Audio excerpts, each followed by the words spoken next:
Ada banyak surah dalam Al-Quran yang membahas tentang hujan.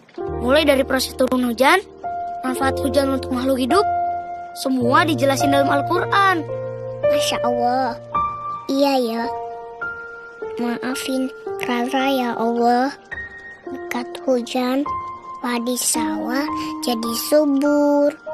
Kita jadi bisa makan nasi dan buah-buahan. Musa, Rara, kalian kalau mau main hujan, boleh kok. Tapi jangan lama-lama, ya? Hah? Beneran rumah? Iya. Yura! Asik! Allah,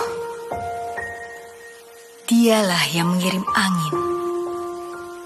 Lalu angin itu